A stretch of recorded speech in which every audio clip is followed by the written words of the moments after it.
পৃথিবী না জানুক আমি তো জানি, আমি কি পাপ করেছি। হায় পৃথিবী না জানুক আমি তো জানি, আমি কি পাপ করেছি। হায় আমার পাপের করলে বিচার, আমার পাপের করলে বিচার, বাঁচার আমার নাই উপায়। দয়াময় আল্লাহ মাফ করো আমায়, মাফ করো আমায়। পৃথিবী না জানুক আমি তো জানি, আমি কি পাপ করেছি। হায় আল্লাহ রাব্বুল আলামিন কোরআন আল কারীমের সূরা জিলজালের মধ্যে আল্লাহ পাক ডাক দিয়ে বলেন, পৃথিবীর মানুষরে ফামান ইয়ামাল মিসকালা যাররাতিন খায়রান ইয়ারা। এ দুনিয়ার মানুষ সামান্য থেকে সামান্য পরিমাণ যদি তোমরা আমি আল্লাহর জন্য ইবাদত করে থাকো, ভালো কাজ করে থাকো, খয়ের যদি করে থাকো, সামান্য থেকে সামান্যতম হতে পারে সেটা 1 জাররা 2 জাররা আধা জাররাও হতে পারে। আল্লাহ পাক বলেন যদি তোমরা জাররা থেকে জাররা পরিমাণ কোন নেকির আমল করো, যদি কোনো ভালো কাজ করে থাকো, এ বান্দা সে আমল নামা কিয়ামতের কঠিন ময়দানে আমি আল্লাহ তোমাদেরকে দেখায় দেব। যেরকম সুবহানাল্লাহ। তাহলে ভালো কাজ যদি হয়, আল্লাহ পাক বলেন এ দুনিয়ার মানুষ সামান্য থেকে সামান্যতম যদি ভালো কাজ করে থাকো, কিয়ামতের কঠিন ময়দান যেদিন কায়েম হবে, বান্দার সকল আমল যখন সামনে পেশ করা হবে, হাজির করা হবে, এ বান্দা ওই দিন যদি সামান্য থেকে সামান্যতম একটি ভালো কাজ তোমরা করে থাকো, এই কাজটিকেও তোমরা দেখতে পারবা। যেরকম সুবহানাল্লাহ। আল্লাহ সুবহানাহু ওয়া তাআলা অপর আয়াতে সূরা জিলজালের 8 নম্বর আয়াতে ডাক দেন আর বলেন, পৃথিবীর মানুষরে শুনে নাও, বুঝে নাও, ও মাইয়ামাল মিসকালা যাররাতিন শাররান ইয়ারা। চিৎকার দিয়ে বলেন আল্লাহু আকবার। আল্লাহর সঙ্গে শত্রুতা যদি না থেকে থাকে, আওয়াজ দিয়ে কন্যা আল্লাহু আকবার, আল্লাহু আকবার। বলো রে মুমিন, বলেন আল্লাহু আকবার, আল্লাহু আকবার। বলো রে মুমিন, তারি আকাশ আর তারি জমিন, আল্লাহু আকবার। বলো রে মুমিন। আল্লাহ পাক ডাক দিলেন আর বললেন, এ পৃথিবীর মানুষ সামান্য থেকে সামান্যতম যদি ভালো কাজ করে থাকো, সেই কাজটাকে কিয়ামতের কঠিন ময়দানে যেমনটি ভাবে তোমাদের সামনে পেশ করা হবে, যেমনটি তোমরা দেখতে পাবে, এ বান্দা ঠিক সেইভাবে খারাপ কাজ যদি করে থাকো, সেটা জাররা থেকে জাররা পর্যন্ত যদি হয়, একেবারে অণু সমপরিমাণ যদি হয়, এ বান্দা ভালো কাজ আমি আল্লাহ পাক যেমন তোমাদেরকে দেখাবো, খারাপ কাজ করলে আমি আল্লাহ কিয়ামতের দিন তোমাদেরকে দেখাবো। আর ভালো কাজ খারাপ কাজকে নেকি পাল্লার ওজন হিসাবে মিজানের পাল্লা আমি আল্লাহ দাঁড় করে দেব। যদি মিজানের পাল্লায় ভালো কাজ বেশি হয়, তাহলে তোমরা হবা ডানপন্থী। জোরে বলেন কোন পন্থী? আল্লাহ বলেন যদি ডানপন্থী হও, তাহলে বান্দা পুরস্কার আছে, ডান হাতে আমল নামা পাবে 1 নম্বর পুরস্কার। এ বান্দা আর যদি আমলের দিক থেকে একটু নড়বড়ে হয়ে যায়, যদি সামান্যতম খারাপ কাজ করে ফেলো, আমি আল্লাহর কাছে তওবা করে যদি ফেরত না আসো, তাহলে খারাপ আমলটাকে আমি আল্লাহ তোমাদের সামনে দেখায় দেব। শুধু দেখায় দিব না, আমি আল্লাহ এই খারাপ কাজের কারণে বাম হাতে আমল নামা দিয়া বান্দা তোদেরকে হাঁকাইতে হাঁকাইতে জাহান্নামের দিকে নেব। জোরে কোন নাউযুবিল্লাহ। তাহলে বলেন তো, আমরা ডানপন্থী হব না বামপন্থী হব? যতই কষ্ট হোক না কেন, জুলুম আসুক না কেন, মানুষের অত্যাচার সহ্য করা লাগুক না কেন, যাই হয়ে যাক না কেন, সব কিছুর ঊর্ধ্বে আমাকে আপনাকে আখিরাত কামানোর জন্য ডানপন্থী হওয়া লাগবে। বিকল্প কোনো পথ বেছে নিলে চলবে? জোরে বলেন চলবে? আসেন কিভাবে ভালো কাজ করা লাগে।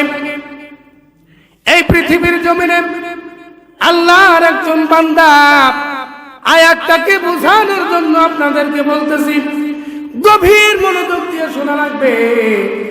এলোমেলো মনোযোগ দিলে হবে? জোরে বলেন হবে? হবে না। আল্লাহর একজন বান্দা, নাম তার হারুনুর রশিদ। তিনি একজন বাদশা। জোরে বলেন কি? তিনি একজন বাদশা। মনোযোগ লাগান। বাদশা হারুনুর রশিদ চিন্তা করলেন, আমি দুনিয়ার বাদশা হয়ে যদি কবরে যাই, ওই কবরে যাওয়ার পরে ফেরেশতাদের লাথি খেয়ে আমার দুনিয়ার বাদশাগিরি বের হয়ে যাবে। সুতরাং না না না, দুনিয়ার বুকে যতই বাদশা হই না কেন, এই বাদশাহী আমাকে কিয়ামতের কঠিন ময়দানে ধরা দিবে। যেরকম ধরা দিবে। দুনিয়াতে গাড়ি আছে, বাড়ি আছে, অট্টালিকা আছে, কোটি কোটি টাকার সম্পদের মালিক আপনি, কিন্তু আপনার সন্তানেরা মৃত্যুর পরে একটা টাকা আপনার সঙ্গে দিবে না। 3 টুকরা 5 টুকরা কাফনের কাপড় দিয়ে বিদায় করবে। কথা কন ঠিক কিনা? সুতরাং বন্ধুরে আমার, দুনিয়া থাকার জায়গা নয়, যেই কবরে কিয়ামত পর্যন্ত থাকা লাগবে। দুনিয়াকে ভালো না করে ওই কবরের বাড়িকে ভালো বানানোর দরকার। আমি সহ আপনাদের দরকার আছে না নাই? জোরে কোন আছে না নাই? যারা বললেন না তাদের মনে হয় প্রয়োজন নাই। জোরে কোন আছে না নাই? আল্লাহর বান্দা হারুনুর রশিদ বাদশা এলাকার মধ্যে ঘোষণা দিলেন আর বললেন, আমি এই এলাকার মধ্যে একটা মসজিদ নির্মাণ করব। জোরে বলেন কি নির্মাণ করবে? একটা মসজিদ নির্মাণ করবে। ভালো কাজ না খারাপ কাজ? এ মুসলমান বন্ধুরা গভীর মনোযোগ দেন। গতকালকে গাজীপুর মৌচাকে মাহফিলে বলেছিলাম, আলোচনার শেষে যখন কালেকশনের কথা বললাম, কয়েকজন ভাই বলে 2 লাখ 5 লাখ টাকা দান করব। 17.5 লক্ষ টাকা নগদ কালেকশন,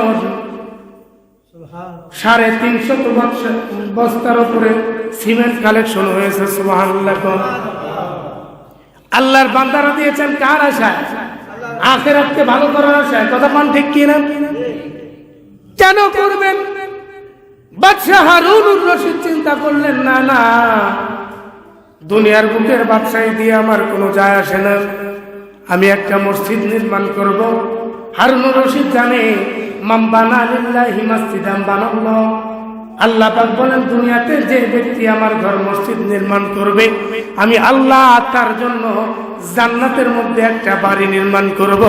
চিৎকার দিয়ে কন্যা সুবহানাল্লাহ। মালিকের পাশে জান্নাতে একটা বাড়ির আশা আমার প্রচুর পরিমাণে সব জাগে। আপনাদের না জাগলেও, তার কারণ জান্নাতে আল্লাহর বাড়ির পাশে, জান্নাতে আল্লাহর পাশে যদি একটা বাড়ি হয়ে যায়, এর চাইতে কপালওয়ালা মানুষ আর দুনিয়াতে হতে পারে? জোরে বলেন পারে? আল্লাহর বান্দা বাদশা হারুনুর রশিদ চিন্তা করলেন, আমি একটা মসজিদ নির্মাণ করব। এলাকার মধ্যে ঘোষণা দিলেন আর বললেন, শুনে নাও, আমি যে মসজিদ নির্মাণ করব শর্ত আছে। এই মসজিদ আমি একা নির্মাণ করব। জোরে বলেন কে? কয়জন মিলে? বাদশা হারুনুর রশিদ বলে, আমি একা একা একটা মসজিদ নির্মাণ করব, আমার মসজিদে কেউ দান করতে পারবা? কারো কোনো দান নেওয়া হবে না। আমি আমার নিজ অর্থায়নে একটা মসজিদ নির্মাণ করব, তোমাদের দায়িত্ব শুধু তোমরা আল্লাহর ইবাদত করবা। জোরে কোন সুবহানাল্লাহ। অথচ আমাদের দেশে একটা মসজিদ নির্মাণ করতে গেলে ফকিরের মতো মানুষের কাছে হাত বাড়াইতে হয়। কথা কোন ঠিক কিনা? আল্লাহর ঘরের জন্য দেন, একবারও ভাবি না হুজুররা কমিটিরা কার জন্য চাইল, তার জন্য নয়, আমার জন্য নয়। হাত পাতার সময় বলে দিয়েছেন আল্লাহর ঘরের জন্য দাও। আল্লাহর ঘরে দিলে আল্লাহ আমাকে আরেকটা ঘর দান করবে। এই চিন্তা যদি থাকতো করণের লুঙ্গি খুলে দিয়ে দেওয়ার কথা। কথা কোন ঠিক কিনা? কিন্তু বাঙালি মানুষ, আমরা জাতে বাঙালি, এক নম্বরে কাঙ্গালি। নগদে বিশ্বাস করি, বাকিতে বিশ্বাস করি। জোরে কোন করি? কারণ দান করলে বাকিতে পাওয়া যাবে মৃত্যুর পরে, এটা অনেকেই মানি, কেউ মানি না। কিন্তু আমরা মানি আর না মানি, কথা এটাই সত্য। দুনিয়া তুচ্ছ, আখিরাত হলো চিরস্থায়ী, চির শান্তির জায়গা। কথা বলেন ঠিক কিনা? আল্লাহর বান্দা শর্ত লাগিয়ে দিলেন, আমি একটা মসজিদ নির্মাণ করব, কিন্তু শর্ত হলো আমি একা একা মসজিদ নির্মাণ করব। আবার মসজিদে কেউ দান করতে পারবা? জোরে বলেন পারবা? মসজিদ নির্মাণ কাজ করব, কেউ দান করতে পারবা না, আমি একাই করে দিব। আল্লাহর বান্দা মসজিদ নির্মাণ করলেন, হয়ে গেলেন। আল্লাহর বান্দা যেদিন মসজিদটাকে ওপেন করেছে, যেদিন মসজিদটাকে খুলেছে, আল্লাহর বান্দা মসজিদ ওপেন যেদিন করেছে, রাত্রিবেলা এশা নামাজ পড়ে আগে আগে খাবার খেয়ে আল্লাহর বান্দা ঘুমিয়ে গেছে। ঘুমের মধ্যে আল্লাহর বান্দা স্বপ্ন দেখা শুরু করেছেন। চিৎকার দিয়ে কন্যা সুবহানাল্লাহ। বলেছিলাম স্বপ্ন তিন প্রকার। জোরে বলেন কয় প্রকার? স্বপ্ন কয় প্রকার? এক প্রকার স্বপ্ন শয়তান দেখায়। কে দেখায়? এই যে অনেক বাচ্চা কাচ্চা আছে না, ঘুমের ঘরে পেশাব করে, শয়তানে করায়। কে? শয়তানে ঘুমের ঘরে স্বপ্নে গিয়ে বলে, এই তোর তো পেশাব দেখেছি, পেশাব করবি না? বাচ্চা যদি একটু না না না না ভাব দেখায়, তাহলে বলে, আহারে তুই তো বাইরে এসে দাঁড়িয়ে আছিস, আর কতক্ষণ দাঁড়িয়ে থাকবি, ছেড়ে দে। বাচ্চা ছেড়ে দেয়, একটু করে ঠান্ডা লাগে। কে দেখায়? শয়তান। স্বপ্ন কয় প্রকার? তিন প্রকার। অন্য কোনদিন বলবো, আজকে এমনিতেই সময় নেই, মনে রাখতে হবে। স্বপ্ন কয় প্রকার? তিন প্রকার। আল্লাহর বান্দা বাদশা হারুনুর রশিদ স্বপ্ন দেখলেন, আল্লাহর আরেকজন বান্দা খাজা ওয়াহেদ। আগেকার যে সমস্ত খাজা ছিল, এরা ছিল খাঁটি খাজা। মঈনুদ্দিন চিশতি, এরা ছিল আসল খাজা। বর্তমানে খাজার নাম নিয়ে যারা ঘুরে বেড়াচ্ছে, একটাও খাজা না, খাজার পরিবর্তে গাজা। কথা কোন ঠিক কিনা? মঈনুদ্দিন চিশতি, খাজা ওয়াহেদ, এরা ছিলেন আল্লাহওয়ালা, আল্লাহর ওলি। আর এখন এই খাজাদের নাম নিয়ে মানুষ গাজার ব্যবসা করে। কথা কোন ঠিক কিনা? এই জন্য ভণ্ড পীর নামে পরিচয়। আসল পীরের পরিচয় যদি, আসল পীরের যদি আপনি সম্মান বাড়াতে চান, ভণ্ড পীরের বিরুদ্ধে বলার দরকার আছে না নাই? এই জন্য খাজা ওয়াহেদ ঘুমের ঘরে স্বপ্নের মধ্যে দেখতেছেন, খাজা ওয়াহেদকে দেখানো হচ্ছেন, খাজা ওয়াহেদ সারাটা জীবন আল্লাহর জন্য ইবাদত করলাম, আল্লাহর জন্য ইবাদত করতে করতে বিয়ে পর্যন্ত করলা না, জীবনটাই কাটাই দিলা, কিন্তু টেনশন নাই, আমি আল্লাহ তোমাকে বিয়ে করাবো জান্নাতে, কিন্তু পাত্রী তোমার মতোই এখনো দুনিয়াতে আছে। জোরে কোন সুবহানাল্লাহ। খাজা ওয়াহেদ বলে, আল্লাহ জান্নাতে বিয়ে করাও, কোনো সমস্যা নাই, কিন্তু আল্লাহ মনের মধ্যে বড় তামান্না, যাকে আমি বিবাহ করবো, যে আমার বিবাহের পাত্রী, নয় কোনো মেডিকেলের ছাত্রী, কিন্তু এই জান্নাতে বিয়ে যার সাথে হবে এই পাত্রী যেহেতু দুনিয়াতে আছে, আল্লাহ গো এই পাত্রীকে দেখার জন্য আমার মনে বড় সাধ জাগে। আয় আল্লাহ, এই পাত্রীকে কি একটা বারের জন্য আমাকে দেখাবা না? জোরে বলেন সুবহানাল্লাহ। আল্লাহ পাক বললেন, খাজা ওয়াহেদ চিন্তা করো না, অমুক জায়গায় চলে যাও, ওই জায়গায় একটা মরুভূমি, ওই মরুভূমির মধ্যে ওই পাত্রীটা দেখবা একা একা বকরি চড়াচ্ছে, ছাগল চড়াচ্ছে। জোরে কোন সুবহানাল্লাহ। কোটি টাকার মালিক হয়ে কি করবেন যদি আল্লাহর কাছে আপনার দামই না থাকে? ঠিক কিনা? আপনি ছাগলের রাখাল হন, দরিদ্র একজন মানুষ হন, আর যাই হন না কেন, আল্লাহর কাছে প্রিয় হতে পারলে দুনিয়া আখিরাতে আপনি সাকসেস। চিৎকার দিয়ে বলেন কথা ঠিক না বেঠি? আল্লাহর বান্দা খাজা ওয়াহেদ চলে গেলেন, কাকে দেখবে? কথা কয় না। বিয়ের পাত্রী কাকে? গতকাল বলেছি যে আল্লাহর নবীর জামানায় এক সাহাবী বিয়ে করেছে, 3 বছর বয়সের সাথে সংসার করছে, আজও বাসর হয় না। কে কে শুনবা? যুবকরা দাঁড়িয়ে গেছে, হুজুর সব ওয়াজ বাদ, আগে এটাই বলে। বিয়ের কথা শুনলে যুবকদের মুখে হাসি, কথা ঠিক কিনা? আল্লাহ কয়, যুবক যৌবনটাকে কাজে লাগা, অযথা জায়গায় সময় না দিয়ে বিয়ে করে হালাল ভাবে সময় লাগা। আল্লাহ পাক বলেন, বিয়ের কথা বললে যুবকেরা হয় খুশি, বিয়ের মাধ্যমে যারা হালাল সম্পর্কে জড়িয়ে যায় আমি আল্লাহ তাদের প্রতি খুশি। জোরে কোন আমিন। খাজা ওয়াহেদ চলে গেলেন, ওই যে মরুভূমির মধ্যে তার পাত্রী আছে। যাওয়ার পরে খাজা ওয়াহেদ দেখতে পাইলেন একজন পাত্রীকে দেখা যায়, কিন্তু চাদর দিয়ে মোড়ানো। আল্লাহর বান্দির ছাগলগুলো মাঠের মধ্যে ঘাস খাচ্ছে, আর আল্লাহর বান্দি আল্লাহর জন্য ইবাদত করছে। জোরে বলেন কার? খাজা ওয়াহেদ চলে গেলেন, আল্লাহর বান্দি নামাজ সমাপ্ত করলেন। নামাজ সমাপ্ত করার পরে আল্লাহর বান্দি ডানে বামে সালাম ফেরানোর পরে পিছন দিকে না ঘুরেই খাজা ওয়াহেদকে ডাক দিলেন আর বললেন, খাজা ওয়াহেদ কেন এসেছো এইখানে? আমাকে দেখার জন্য নাকি? খাজা ওয়াহেদ বলে, মাইমুনা, মেয়েটার নাম মাইমুনা। জোরকার নাম কি? মাইমুনা। খাজা ওয়াহেদ ডাক দিলেন আর বললেন, মাইমুনা তুমি তো পিছন ফিরলে না, আমাকে দেখলেও না, কেমন করে বুঝলে আমি খাজা ওয়াহেদ তোমাকে দেখার জন্য আসছি?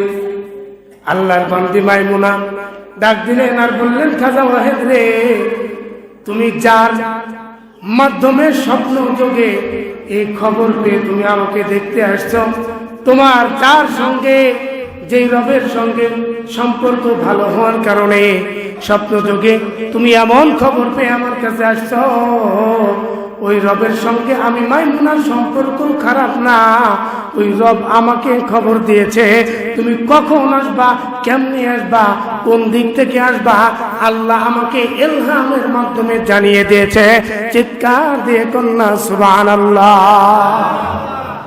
এমন মানুষও দরকার আছে না নাই? এমন মানুষ হতে পারলে দুনিয়াতেও শান্তি, পরকালেও মুক্তি। জোরে কোন সুবহানাল্লাহ।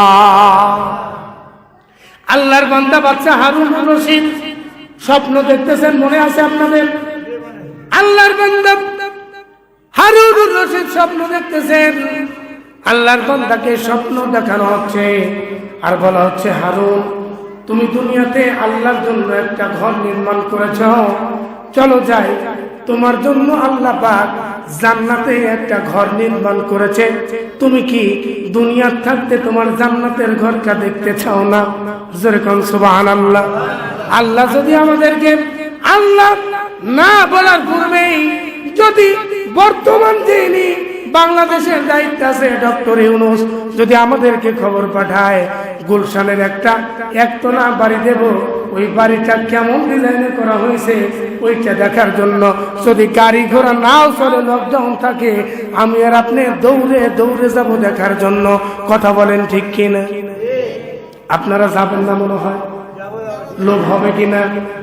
বাদশা হারুনুর রশিদ স্বপ্নযোগে যখন ফেরেশতারা তাকে এসে বললেন, চলো যাই জান্নাতের মধ্যে আল্লাহ পাক তোমার জন্য যে বাড়ি নির্মাণ করেছে দেখে আসি।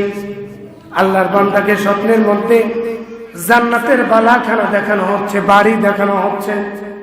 আল্লাহর বান্দা বাড়ি দেখলেন, দেখার পরে চলে আসবেন, কিন্তু আল্লাহর বান্দা ডান দিকে একটু তাকাইলেন। ডান দিকে তাকানোর পরে আল্লাহর বান্দা দেখতে পায় সেম কোয়ালিটির, সেম ডিজাইনের, একই রকমের, একই বড় বাড়ি আর একটা ঘর পাশে নির্মাণ করা দেখা যায়। চিৎকার দিয়ে কন্যা সুবহানাল্লাহ। বাদশা হারুনুর রশিদ মনে মনে ভাবতেছেন, আল্লাহ তোমার একটা ঘর নির্মাণ করেছি, এই কারণে তুমি মনে হয় আমার প্রতি খুশি হয়েছো। আর একটা ঘরের পরিবর্তে আমি বাদশাকে 2টা ঘর তুমি জান্নাতে দিয়েছো। যাই যাই একটা ঘর দেখেই চলে যাবো তা হয় না, আমি ওই ঘরটাও দেখতে চাই। বাদশা হারুনুর রশিদ দৌড় দিলেন, ওই ঘরের সামনে চলে গেলেন। ঘরের সামনে দাঁড়ানো দারোয়ান, তারা বলতেছে, না না না, এই ঘরের সামনে যাওয়া যাবে না, কারণ এই ঘরটা বাদশা হারুন তোমার না। বাদশা হারুনুর রশিদ একটু চিন্তায় পড়ে গেলেন, আমার বাড়ির পাশে এত সুন্দর বাড়ি, কিন্তু বাড়িটা নাকি আমার না। বাদশা চিন্তা করলেন বাড়িটা কার। মেন গেটের দিকে তাকাইলেন, আল্লাহর বান্দা দেখতে পাইলেন ওইখানে আহমাদ নামে একজন ব্যক্তির নামে ঘরটা নির্মাণ করা। চিৎকার দিয়ে বলেন সুবহানাল্লাহ। বাদশা হারুন ডাক দিলেন আর বললেন, এ ভাই দারোয়ান, আমার বাড়ির পাশে এত সুন্দর বাড়ি দেখা যায়, বলো না এই বাড়িটা কার জন্য নির্মাণ করা? এই আহমাদ আবার কে? এই আহমাদের পরিচয়টা একটু আমারে দাও। আল্লাহর বান্দার সামনে দারোয়ান ডেকে ডেকে বললেন, বাদশাহ, ওই যে তোমার মসজিদ নির্মাণ করেছিল যে মিস্ত্রিরা, ওই যে মিস্ত্রিরা তোমার মসজিদ নির্মাণ করেছিল, ওই নির্মাণ কাজের মধ্যে একজন যোগালী ছিল। মিস্ত্রি আর যোগালী কিন্তু সমান, জোরে কোন সমান না। আল্লাহর বান্দাকে বলা হলো, ওই যে মিস্ত্রিদের সঙ্গে একজন যোগালী কাজ করেছিল, ওই যোগালীর নাম হলো আহমাদ। ওই যোগালীর জন্য আল্লাহ পাক তোমার পাশে একটা ঘর নির্মাণ করেছে। চিৎকার দিয়ে বলেন সুবহানাল্লাহ। আল্লাহর বান্দা বাদশা হারুন চিন্তার মধ্যে পড়ে গেলেন। হঠাৎ করে এটা শোনার সঙ্গে সঙ্গে তার ঘুমটা ভেঙে গেল। আল্লাহর বান্দার যখন ঘুম ভেঙে গেল, পরের দিন সকালবেলা বাদশা সকল মিস্ত্রি, হেল্পার, ড্রাইভার আর কন্ট্রাক্টর আর যারা ছিল যোগালী, সবাইকে দাওয়াত করলেন, আমার বাড়িতে তোমরা খাবার খাবা, আমি মেজবান, আমার বাড়িতে তোমরা সবাই মেহমান। সূরা কোন সুবহানাল্লাহ। সকল যোগালী, মিস্ত্রি, কন্ট্রাক্টর, ড্রাইভার যা ছিল সবাই চলে আসলো বাদশার বাড়িতে দাওয়াত খাওয়ার জন্য। বলেন তো বাদশা হারুনের উদ্দেশ্য দাওয়াত খাওয়ানো নাকি আহমাদ ব্যক্তিটাকে তাকে খুঁজে বের করা? কথা কয় না? আহমাদ ব্যক্তিকে খুঁজে বের করা, কথা কোন ঠিক কিনা? আল্লাহর বান্দা খাওয়ালেন। অনেক সংক্ষিপ্ত করে বলছি, আল্লাহর বান্দা খাবার দাবার যখন শেষ হয়ে গেল, আল্লাহর বান্দা ডাক দিয়ে বললেন, এইখানে আমার মসজিদের যারা যোগালীর কাজ করেছিলে তাদের মধ্যে কারো কি নাম আছে আহমাদ? বলেন তো আহমাদ নামটা খারাপ না ভালো? আহমাদ এটা আমাদের নবীর আরেকটা নাম, কিন্তু আহমদ নাম যদি আমাদের সন্তানদের রাখতে চাই, এটা ওল মডেল হয়ে যায়, মডেলের শেষ নাই নাম রাখার বেলায়। কথা বলেন ঠিক কিনা? আল্লাহর বান্দা ডাক দিলেন আর বললেন, এই জায়গার মধ্যে আমার মসজিদ নির্মাণ করার সময় আহমাদ নামে কোন যোগালী ছিলে, আসো না আমার সঙ্গে একটু দেখা করো। হঠাৎ করে ওই মজলিসের মধ্য থেকে একজন যোগালী দাঁড়িয়ে বললেন, যাব না, আমার নাম আহমাদ, আমার কোনো ভুল হয়ে থাকলে করবেন ক্ষমা। আল্লাহর বান্দা বললেন, না না না, আসো আমার কাছে, আসো পাশে বসো, জান্নাতে আমার পাশে তোমার ঘর হয়েছে, দুনিয়াতেও তুমি আমার পাশে বসে যাও। চিৎকার দিয়ে বলেন সুবহানাল্লাহ। আল্লাহ পাকের বান্দা আসলেন, বাদশা হারুনের ডান পাশে বসে গেলেন। বাদশা হারুন বললেন, ভাইরে কি এমন আমল করেছ? আমি মসজিদ নির্মাণ করে, আল্লাহর রাসূল বলেছেন, মান বানা লিল্লাহি মাসজিদান বানাল্লাহ, যে ব্যক্তি দুনিয়াতে আল্লাহর ঘর নির্মাণ করবে, আল্লাহ পাক জান্নাতে তার জন্য বাড়ি নির্মাণ করবে। আমি তো দুনিয়াতে মসজিদ নির্মাণ করেছি, তুমি কি এমন নির্মাণ করেছ? জান্নাতে আমার বাড়ির পাশে তোমার একটা বাড়ি দেখতে পেয়েছি। জোরে কোন সুবহানাল্লাহ। আল্লাহর বান্দা বললেন, বাদশা মসজিদ যেহেতু নির্মাণ হয়ে গেছে, এখন তো আর বলতে কোনো ভয় নাই। এখন আমি বলতে পারি, ও বাদশা, আমি আমার বাপ দাদার সম্পত্তি জমি খনন করতেছিলাম। এই জমি খনন করার সময় আমার বাপ দাদার সম্পত্তি যখন আমি খনন করতেছিলাম, এই খনন করাকালীন সময়ে আপনি মসজিদ নির্মাণ করার জন্য যেমন পাথর কিনেছিলেন, এমন 3টা পাথর আমি ওই মসজিদ খনন, আমার ওই বাপ দাদার সম্পত্তি খনন করার সময় মাটির নিচ থেকে একই কালারের একই ডিজাইনের 3টা পাথর পেয়েছিলাম। জোরে কোন সুবহানাল্লাহ। আল্লাহর বান্দা বললেন, বাদশা ওই 3টা পাথর আপনার মসজিদ নির্মাণের কাজের জন্য যেই পাথর এনেছিলেন, ওই পাথরের সঙ্গে মিলে যায়। কিন্তু আমি চিন্তা করলাম, আপনি তো নিষেধ করেছেন আপনি একাই মসজিদ নির্মাণ করবেন, কারো কোনো দান নেবেন না, কেউ দান করতে চাইলেও আপনি দিতে দিবেন না। আপনার ভয়ে দিনের বেলা আসতে পারি নাই, আমি দিনের বেলা আসি নাই, কিন্তু গভীর রাতে চোরের মতো চুপি চুপি করে ওই 3টা পাথর নিয়ে আপনার পাথরের স্তূপের মধ্যে রেখে দিয়েছিলাম। আর আল্লাহকে বলেছিলাম, আল্লাহ, বাদশার মতো ঘর নির্মাণ করতে পারবো না, তোমার তো ঘর নির্মাণ করা আমার দ্বারা সম্ভব না। এই যে আমার বাপ দাদার সম্পদ খনন করতে গিয়া 3টা পাথর পেয়েছিলাম, এই 3টা পাথর তোমার ঘর মসজিদের জন্য বাদশা হারুনুর রশিদের মসজিদের সাথে লাগাই দিলাম। মাবুদ, এই কাজটা যদি পছন্দনীয় হয়, বাদশা হারুনের সঙ্গে কিয়ামতের কঠিন ময়দানে বাদশার বাড়ির পাশে আমার জন্য একটা বাড়ি নির্মাণ করে দিও। আল্লাহর বান্দা বাদশা ডাক দিলেন আর বললেন, যোগালি রে, এ আহমদ ভাই আমার, চিন্তা করিস না, আমি স্বপ্ন চোখে দেখলাম তোর দোয়াটা আল্লাহ পাক কবুল করে আমার পাশে তোর জন্য একটা ঘর নির্মাণ করে দিয়েছে। চিৎকার দিয়ে বলেন সুবহানাল্লাহ। তাহলে বলেন তো, দান ছোট না বড়? যদিও দেখতে ছোট, কিন্তু নিয়ত ছিল ভালো। ওই যে সূরা জিলজালের 7 নম্বর আয়াতখানা তেলাওয়াত করেছিলাম, আল্লাহ পাক বলেন, ওয়া মাই ইয়ামাল মিসকালা যাররাতিন খায়রান ইয়ারা ওয়া মাই ইয়ামাল মিসকালা যাররাতিন শাররান ইয়ারা। চিৎকার দিয়ে বলেন আল্লাহু আকবার।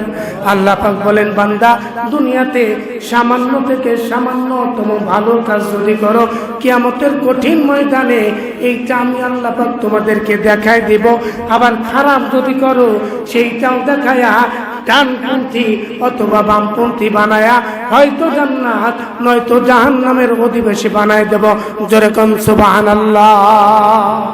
সম্মানিত উপস্থিতি, এতগুলো কথা বলার উদ্দেশ্য একটাই ছিল, মসজিদ মাদ্রাসা শুধু এটাই নয়, ভালো কাজ যেটাই হোক,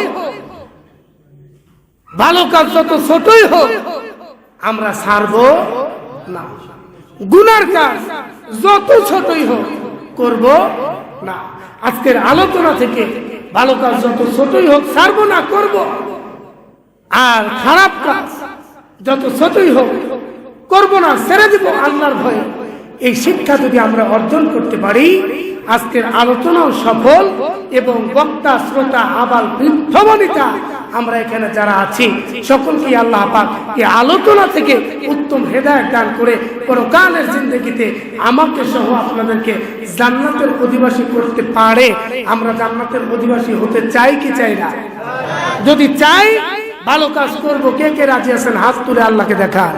খারাপ কাজ ছেড়ে দিব, নিয়ত করে নেন আল্লাহ আজকে থেকে ভালো কাজ ছাড়বো না, খারাপ কাজ করবো না। জোরে বলেন আমিন। ওয়া আখিরু দাওয়ানা আলহামদুলিল্লাহি রাব্বিল আলামিন।